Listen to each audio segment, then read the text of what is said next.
judges' scorecards. And all three judges have scored the bout 28-28 for a draw. Both fighters will earn 1 point in the light heavyweight division, therefore clinching a spot in the 2021 PFL playoffs, Emiliano Sordi! If you were wondering why the UFC consistently outperforms all its other competitors, well, that's because of this fucking shit that went down. And if by any chance you did not see PFL Season 5, allow me to recap it for you. So let me sort of lay out my reasons why I think the PFL is really messed up, if not even rigged. And I'll get to that in a minute. Two things happened in PFL Season 5. But first of all, let me just say there were some great fights on the card, but there were two things in particular that really stood out to me. And that's why I sort of came to this conclusion that something's like really off with the B leagues. It can't just be like, are they that incompetent? Like they can't realize their own errors? Like, I mean, I think anyone even... So the two errors are the basically like the Emiliano Sordi fight, Emiliano Sordi versus Dan Spawn fight, where basically the ref was so bad that he gave Mario Yamasaki a run for his money. That's how bad he was. Because if you look at the fight, if you look at what happened in the first round, Emiliano Sordi, I mean, it's one thing about coming to the decision that the decision was a draw. But if you look at round one ended in Emiliano Sordi having 200 strikes over Dan Spawn and totally dominating, but out of those strikes, about 20 of them were illegal. Like, I'm not even kidding. If you look, I didn't count the exact number, but if you just look at this footage here, like, he is like using hammer fists to beat the shit out of Dan Spawn.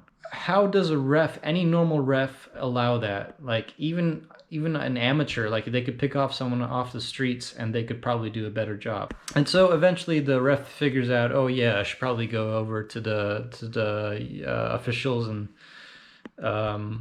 figure out what I'm supposed to do. And then so he does the right thing, but he should have done that at the first blow. Right when Emiliano Sordi hit the guy with hammer fists, he should have been like, okay, that's a point off, you know, do it again and you're out of the match, because you want to protect the other guy. This is like a very sensitive part of the, you know, it's the back of the head. It's very sensitive. If you hit it hard enough, you know, you could cause brain damage a lot easier than any other part of the head, and that's the main reason why those strikes are illegal.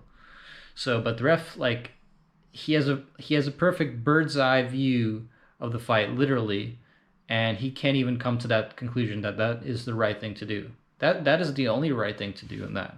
So that was one really big thing that was bad about that. And actually, you could argue that because of the points deducted, that if that's the reason why they decided to go for a draw, then that makes sense, because they clearly deducted some points. That's fine, but the fight should have been stopped, full stop. Like, so, you know, if you look at the back of his head, he got really screwed up. Like, I think he's got like permanent brain damage from that fight.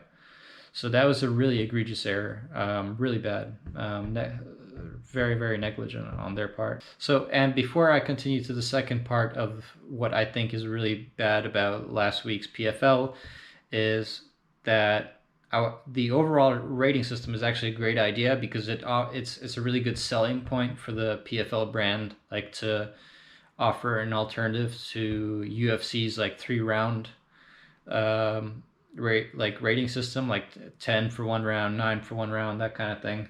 And instead you just judge the entire fight as one entity. Yeah, so this guy Vitor Ribeiro, some Brazilian guy, obviously doesn't know how to ref, and the fact that he's even employed is amazing.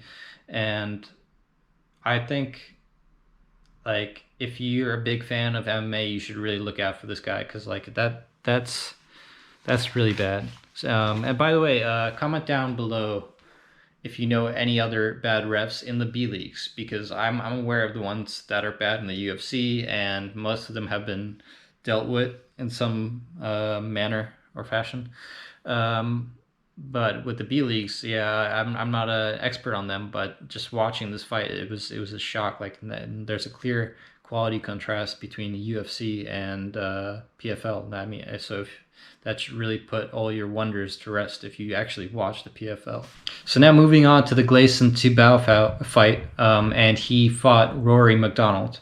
Coming into the fight, Rory was a massive favorite, better technique, younger fighter. Yeah, like this fight was clearly fraudulent. Like, I mean, I've never seen a decision by judges so bad. And I'm not just saying that because I lost 10 pounds on the fight. Like, really, like, hey, 10 pounds is 10 pounds. That's like chump change, right? So Rory MacDonald had the fighting advantage, like the striking advantage. I believe it was 81 strikes to something like 31 strikes, something like that. And Rory also had some limited ground control as well over Gleison Tibau, and that's really it. That summarizes the fight. There's nothing that Gleison Tibau actually did that put him in front of Rory MacDonald. And even like you had all of these like entities voting for Rory MacDonald in the end. Like you had the fans, you had the robot thing, the fight performance thing, and then it's kind of like done by a robot, and then Randy Couture and then the other guy, I forgot his name, like they all had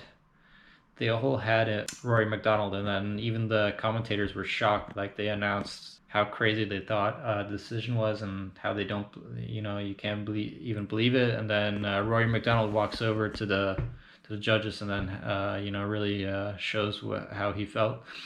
And so yeah, the reason why like I titled this video like, is the PFL rigged? And it's a bit of like, I'm not gonna lie, it's a bit of like a bait video. Yeah, I get it. A bait video title. If you look at the fact that Gleison Tibau was a massive plus 550 something underdog, like, so you could have gotten 5.5 times your money, something like that. And that's before the fight started, right? When someone is a massive underdog coming into a fight, and then it's clear that they're losing the match, the bookies respond like the same way, and then they reflect those in the overall views of what everyone speculates is going to happen. So everyone speculated the fight to go Rory MacDonald. I think like you had to be like crazy insane to take Gleison Tibau in this fight, because there was literally nothing pre the fight that suggested Gleison Tibau was going to win. And yet I really think the judges or someone at the PFL or some kind of connection of just, I don't know, delusional thinking. It's clearly delusional thinking. Like, what planet were the judges on?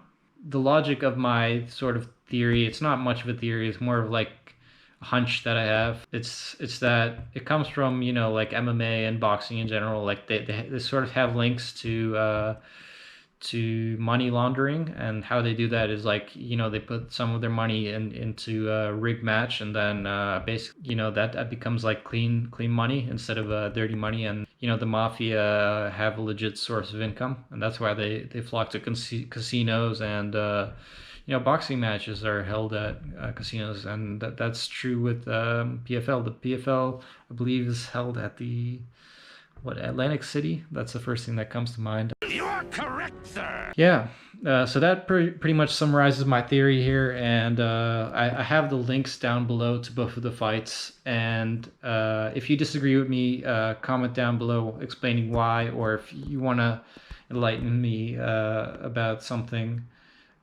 If you want to enlighten me on something about the B leagues, then feel free to, because I'm still learning. But like, hey, I've seen a lot of UFC fights, and I don't know, I've never seen anything like that. Like that's why, like, if you were wondering why the PFL is in the B leagues, that's why.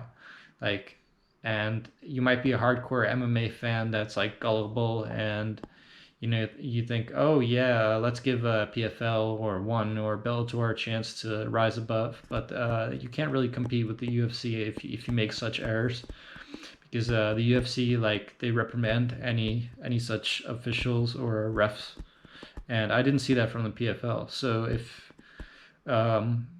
someone can explain the follow-up, maybe there's like some repercussion for the judges that night, but I don't know. The judges were either smoking crystal meth high on their ass, or there was some dirty shit going on. I think we can all agree it's one of those things. Maybe not crystal meth, maybe just high or diluted on some regular shit. But I don't know, man. I've never seen anything like that.